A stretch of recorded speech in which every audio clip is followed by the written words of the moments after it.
Привет! В сказке про Винни-Пуха есть такой сюжет, где Винни-Пух и Пятачок решили поймать слонопотама. Для этого они вырыли яму и в качестве приманки положили туда горшочек с медом. Но ночью Винни-Пух проголодался, пошел и съел этот мед.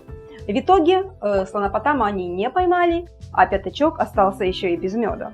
Ну или другая история, как про двух козликов, когда они встречаются на мосту, и вместо того, чтобы уступить друг друга, оба падают в воду. А ведь могли и договориться. В психологии такие ситуации называются социальными дилеммами. И хоть эти примеры взяты из сказок, однако они часто и густо происходят в нашей с вами жизни. На работе, в семье и даже между странами. Социальная дилемма – это ситуация социального противоречия между личными интересами и общими. Она возникает тогда, когда самый выгодный для отдельного человека образ действий приносит вред всем, если так решат поступать большинство.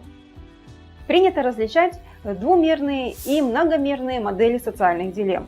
В двумерных – это когда принимают участие два человека, и наиболее ярким примером двумерной модели является так называемая дилемма заключенного. А в многомерных принимает участие более двух людей, и она называется дилемма N персон. У дилеммы с двумя участниками есть три отличительных свойства, которые делают ее уникальной. Первое – это когда весь вред за отказ от сотрудничества достается одному человеку, то есть фокусируется, а не распределяется. Если взять наш пример с Пятачком, то ему ничего не досталось. Винни-Пух съел весь мед. Следующее свойство – это когда в дилемме из двух участников каждый знает, как повел себя другой. То есть здесь нельзя спрятаться за анонимностью, если бы участников было больше. И третье свойство – в повторяемой дилемме каждый из участников имеет контроль над вознаграждением и наказанием другого. То есть за плохое поведение или за нарушение правил можно наказать и наоборот вознаградить за сотрудничество. Первоначально исследование социальных дилемм базировалось на простом примере, названном дилеммой заключенного. Это и стало одним из основных понятий в теории игр. Суть проблемы была сформулирована Мэрилом Фладом и Мелвином Дрешером в 1950 году, и название дилемме дал математик из Принстона Альберт Такер. Дилемма заключается в следующем.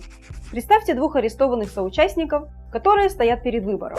Или они молчат и не сознаются, тогда оба получают минимальный срок 1 год. Или сознаются и доносят на товарища, тогда сознавшийся выходит на свободу, а второй получает 5 лет. Однако, если сознаются и предадут товарища оба, то обоим дадут по 3 года. При моделировании такой ситуации в большинстве случаев выбирают вариант «предать». И это называется доминирующей стратегией. В итоге обе стороны действуют под влиянием эгоизма и получают худший результат, то есть 3 года тюрьмы в данном случае, чем если бы выбрали стратегию сотрудничества. И ключевой вопрос здесь – отсутствие доверия к своему партнеру или соучастнику. Именно из-за нежелания доверять друг другу возникает конфликт интересов. Доверие обычно связано с риском. Риск предательства со стороны партнера заставляет нас предать первыми, для того, чтобы защитить себя. Кроме этого, важна продолжительность отношений.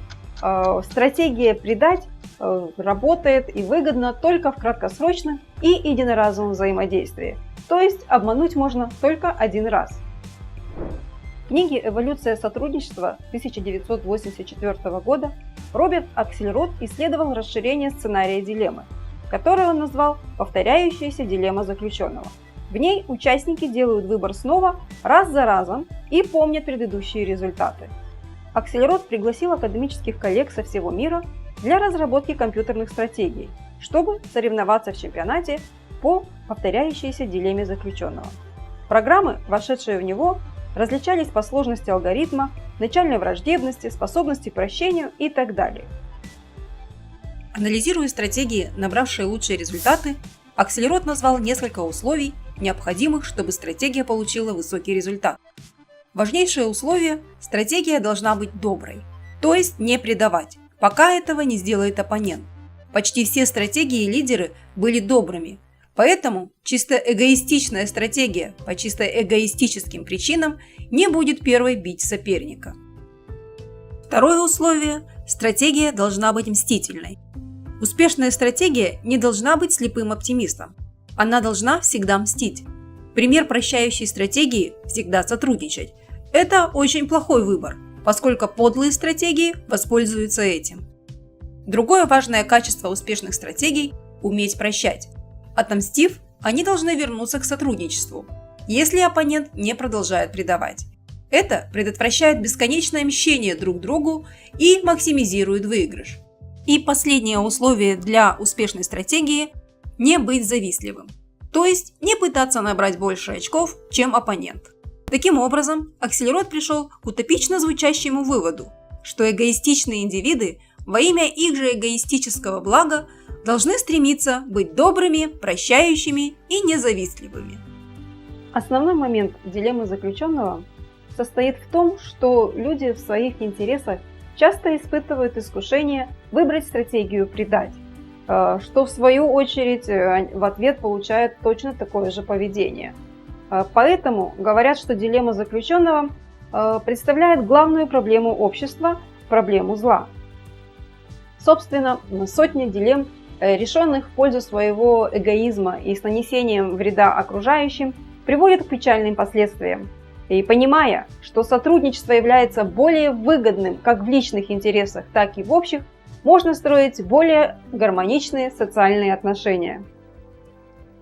И напоследок хочу сказать, берегите друг друга и поступайте с другими так, как бы вы хотели, чтобы поступали с вами.